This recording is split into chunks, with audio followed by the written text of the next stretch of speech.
नमस्कार, मेरा नाम जलेश्वर कुमार यादव है। हमारी ग्राउंड रिपोर्टिंग गणतंत्र दिवस के शुभ अवसर पर जब बच्चों के बीच में हुआ प्रारंभ, तो बच्चों ने क्या कहा, पूरी न्यूज को अंत तक देखेंगे। आप देख रहे हैं सब तक न्यूज, JKY की आवाज़।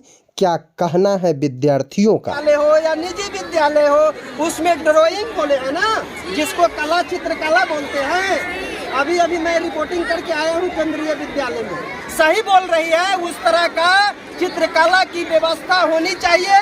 खेल से बच्चे के अंदर क्या पैदा होती है? खेल से बच्चे के अंदर अच्छी मतलब ताकत पैदा होता है, मानसिक शरीर ये सब व्यवस्था अच्छा रहता है। खेल कोई सरकारी स्कूल में आजकल के जमाने में खेल होता नहीं है। बच्चा जाओ और आता रहो, नहीं है पढ़ाई होता अच्छा से, कोई साथ जाते हैं क्लास में, नहीं कोई अच्छा। अच्छा, ड्राइंग की बात आपने बोला है, उसको करने से क्या होता है? ड्राइंग के करने से कोई अच्छा मतलब खाना बनाते हैं तो उनमें कोई ऐसा चीज बनाए, मतलब कि हमको कुछ बनाना है तो हम बनाएंगे, जब तक सिखाया नहीं। चलिए आपको इसमें प्लस कर देते हैं। चित्रकला बनाने से, किसी व्यक्ति की फिगर वगैरह बनाने से, यानी परीक्षा में जो मानसिक तनाव रहता है उसको कटौती होती है, घटती है। अब हम बात करेंगे सर से, क्योंकि कम समय में बहुत सारी बातें करना है। सर आइए, थोड़ा सा यहाँ आइए। सर, आज का जो दिन है यह बहुत गौरव का दिन है।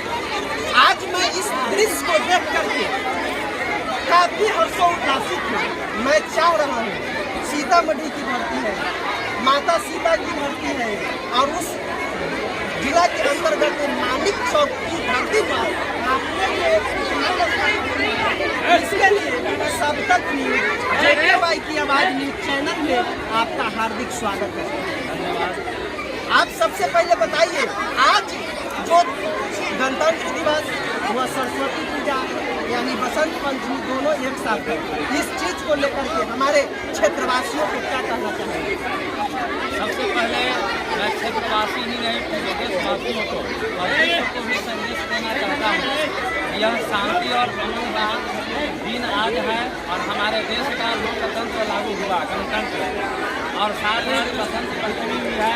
माँ सरस्वती की पूजा अर्चना बड़ी धूमधाम से भारत में की जा रही है। और खास करके गणतंत्र दिवस के अवसर पर मैं लोगों को संदेश देना चाहूँगा, जो गणतंत्र लागू हुआ, हम लोग को राजनीतिक अधिकार सभी भारतवासियों को मिला, लेकिन उसके साथ साथ जो समानता की बात है उसमें भी कमी है।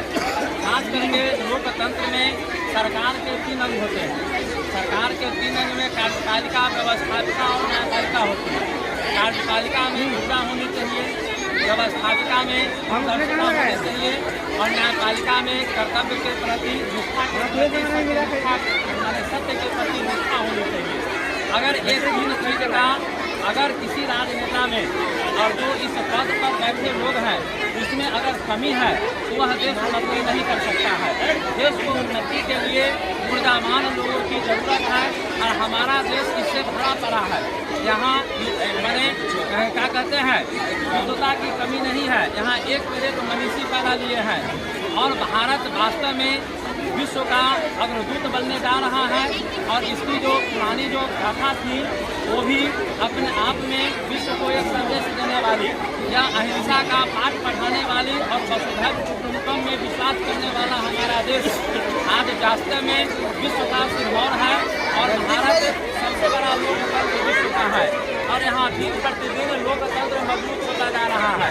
हालांकि कुछ ऐसे तत्व हैं तो हमारे लोकतंत्र को कमजोर कर रहा है, जिसमें परिवारवाद है, चुनाव में अतिरिक्त जो अपव्यय होता है, खर्च होता है, धन बल की जो बहुलता होती है, ये सब जो है आपको लोकतंत्र को कमजोर कर रहा है। आतंकवाद हो गया, महंगाई है, ये सब लोकतंत्र को कमजोर करने जा रहा है। शांति शांति। सर जो बोल रहे हैं इनकी बात को फॉलो करना है।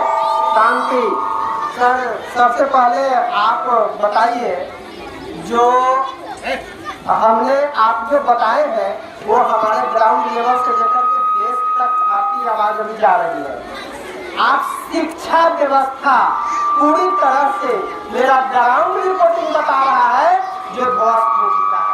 मुझे उसको मजबूत करना है। कैसे मजबूत होगा? होगा बिहार में, प्रमुखता से बताइए हमारे ऑडियंस को। शिक्षा के 3 आधार स्तंभ, टीचर्स, स्टूडेंट्स एंड पेरेंट्स, तीनों का मूल कर्तव्य होना चाहिए। शिक्षक ईमानदारी पूर्वक पढ़ावे, बच्चा ईमानदारी पूर्वक पढ़े, और अभिभावक का कर्तव्य होता है अपने बच्चे को समय पर उसका जो व्यवस्था होता है वो करके देना, पढ़ाई लिखाई संबंधित, और उस पर निगाह रखना। आज परिवार सिमट करके बहुत एकाकी हो चुका है और बहुवाद की जो स्थिति है वो समाज में चुकी है और व्यक्तिवाद की जो अक्सर हो रहा है। वास्तव में जो शिक्षा नैतिक की शिक्षा मिलनी चाहिए वो मिल नहीं रहा है। ये वैज्ञानिक युग है और वैज्ञानिक युग में हमें तार्किक बनना है, तार्किकता के साथ आगे बढ़ने की जरूरत है।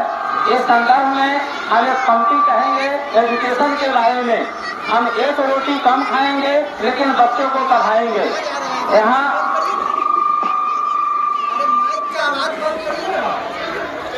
यहाँ संकल्पित होकर के कार्य करने की जरूरत है। शिक्षा वह दरवाजा है जो मनुष्य के उन्नति के सारे दरवाजे खोलता है, सारे रास्ते खोल देता है।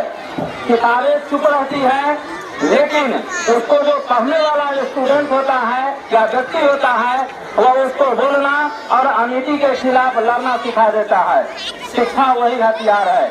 यहाँ पर अभिभावक, विद्यार्थी और टीचर तीनों को ईमानदार बनने की जरूरत है। अभिभावक में एक कमी क्या देखी जा रही है, और बच्चा को नाम विद्यालय में लिखा दिए, लेकिन बच्चा हमारा कर क्या रहा है, उसकी गतिविधि क्या है, समय से विद्यालय जाता है या नहीं। हम लोग पेरेंट्स की मीटिंग भी बुलाते हैं लेकिन उसमें 10% पेरेंट्स भी नहीं आ पाते हैं। एक दुर्भाग्य है अपने बच्चे का। जहाँ सर 1 मिनट हम रोकना चाहेंगे। हमने जो है सीतामढ़ी के लगभग विद्यालय में जाकर के हम देखे हैं जो व्यवस्था जवाहर नवोदय विद्यालय का है, जो व्यवस्था केंद्रीय विद्यालय का है, वो व्यवस्था इस जिला में निजी जो भी विद्यालय चल रही है उसमें क्यों नहीं? उसके पीछे संसाधन की कमी है, क्योंकि निजी विद्यालय का जो फी है और खास करके गांव देहात के जो स्कूल है, कोचिंग है, हम लोग लेबर क्लास का जो फी है, माने मजदूरी एक दिन का 350 और 400 रुपया वो लोग कमाते हैं या 500 कमाते हैं, वही हमारा फी रेशियो रहा है। आप समझ सकते हैं महंगाई के समय में इस फी रेशियो से हम टीचर का पेमेंट करें कि हम विद्यालय को सुसज्जित करें, बहुत तरह की समस्याएं आती हैं। हम लोग के पास संसाधन की कमी है और बहुत कमी है। सर आप संसाधन की कमी बोल रहे हैं। इस देश के प्रधानमंत्री ने पूरे हिंदुस्तान में मात्र 500 केंद्रीय विद्यालय को ही चयनित किया और उस 500 में 100 से गुना कर दीजिए, 500 में 100 से गुना कर दीजिए, यानी 5 पर 4 जीरो रख दीजिए, कुल मिलाकर के 50,000 हुआ ना सर। इस देश की जनसंख्या 135 करोड़ है और 135 करोड़ में मात्र 50,000 विद्यार्थियों को ही यानी बदलने की बात प्रधानमंत्री अभी कर रहे हैं। इस पर आप क्या कहना चाहते? ये तो गलत है, गांव देहात के साथ नाइंसाफी है, क्योंकि केंद्रीय विद्यालय में किसी मजदूर का बच्चा नहीं पहुंच पाता है। और हमारे प्रधानमंत्री को सोचना चाहिए कि जब तक हम ग्राउंड लेवल से लोगों को ऊपर नहीं उठाएंगे तब तक हमारा देश नहीं बदलेगा, क्योंकि देश की जो शिक्षा नीति है वो दुरंगी शिक्षा नीति है। सर हम एक चीज और कहना चाहेंगे, यही नहीं उन 50,000 विद्यार्थियों को ही एक पुस्तक दिया गया है सुदृढ़ होने के लिए। अब सोचना है यहाँ के युवाओं को, अब सोचना है यहाँ के बुद्धिजीवियों को जो इस देश में क्या चल रहा है। कहते हैं मैं देश को बदल रहा हूँ और मैं देख रहा हूँ देश हमारा खोखला होते जा रहा है। लेकिन आज मुझे इस तिरंगे झंडे के सामने आप सभी विद्यार्थियों से मैं अपील करता हूँ, नेता क्या कहते हैं उनकी बातों को अपने विवेक से इस तरह से पढ़ाई करना है जो आपको IAS, IPS, डॉक्टर, इंजीनियर बनना है और समाज को सुदृढ़ करना है। तो सब लोग इस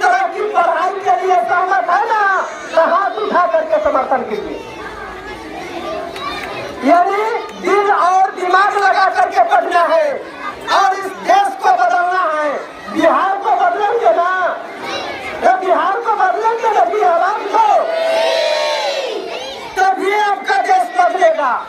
प्रधानमंत्री क्या कर रहे हैं, मुख्यमंत्री क्या कर रहे हैं, जो सच्चाई है मैं आपको अवगत करा दिया हूँ।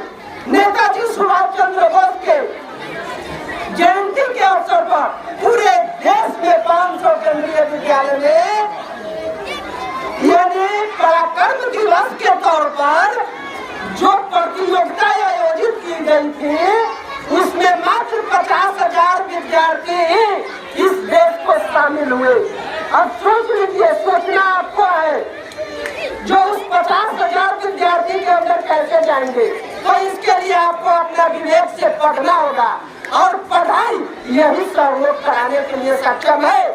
मैं दावे के साथ कहता हूँ, इन लोग जो बोल रहे हैं इनकी बात को फॉलो करिए, आपकी जीवन अवश्य बदल जाएगी। तो सबसे पहले जाते जाते मैं सब तक न्यूज देखने वाली की आवाज न्यूज चैनल के दर्शकों को आप क्या संदेश व्यक्त करना चाहेंगे जाते जाते?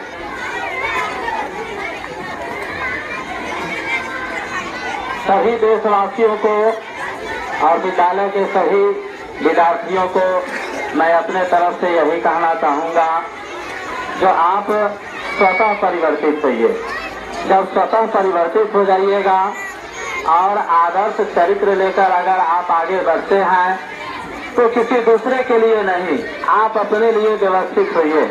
और हर नागरिक अगर अपने लिए व्यवस्थित हो जाते हैं तो देश आराम से परिवर्तित हो जाएगा, हमारा देश विकसित हो जाएगा और गरीबी नहीं रहेगी। हम तो चाहते हैं हर भारतीयों के पास उस सीमा तक अपनी क्षमता को विकसित करें, हर भारतीय जहां से उनका हाथ किसी को देने के लिए आगे बढ़े, किसी से लेने के लिए नहीं।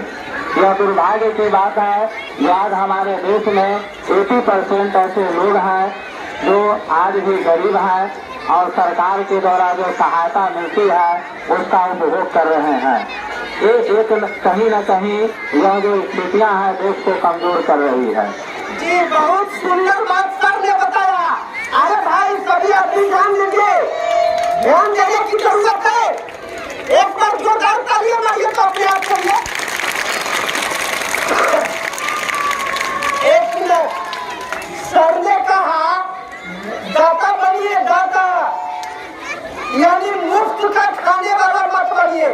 तो मैं गुजारिश करता हूँ यहाँ पर अधिकांशतः 9th 10th 11th 12th के बच्चे हैं, अपने अभिभावकों से कहिए मुफ्त का लेना बंद करे, नहीं तो आपका जीवन नहीं बदलने वाला है। अगर अपने आप को बदलना है, इस बिहार को बदलना है, इस देश को बदलना है तो मजबूती से अपने आप को बदलना पड़ेगा और कड़ी मेहनत के साथ कार्य करना पड़ेगा। तो यूट्यूब में जाएंगे, सब तक न्यूज JKY की आवाज लिखेंगे और लाल बटन दबाकर सब्सक्राइब करेंगे, नोटिफिकेशन वाली बटन को ऑन कर देंगे। हम फिर मिलते हैं अगले एपिसोड में। अब तक के लिए भारत माता के वंदे वंदे वंदे, जय हिंद। धन्यवाद। ये थे JK न्यूज के रिपोर्टर हमारे जलस्वर यादव जी। का फोटो खींच देते हैं क्या? जो जल का ईश्वर यानी इंद्र, जब जल जलस्वर जब बारिश की आशंका बनती है तो तूफान के साथ हवाएं जोरों से चलती है और इंद्र भगवान बारिश के रूप में इस धरती को तृप्त करती है। इसलिए मैं इनका स्वागत करता हूँ कि जल के ईश्वर जलस्वर यादव इंद्र के रूप में हम लोगों के रूप में प्रस्तुत हुए और बिहार बदलने, शिक्षा बदलने और भारत को बदलने की बात किए। इसके लिए मैं विद्यालय परिवार की ओर से इन्हें ढेर सारी शुभकामनाएं देता हूँ और इनके उज्जवल भविष्य की कामना करता हूँ। बहुत बहुत धन्यवाद गुरु जी, मैं आपका चरण कृष्णा संतु पूर्णा संतु। अब मैं जहाँ तक हमारे बीच में न्यूज चैनल वाले आ गए थे इसलिए कुछ देर का विराम हो गया था। अब मैं अपने प्रधानाचार्य महोदय माननीय शिवचंद्र पंडित जी से आग्रह करता हूँ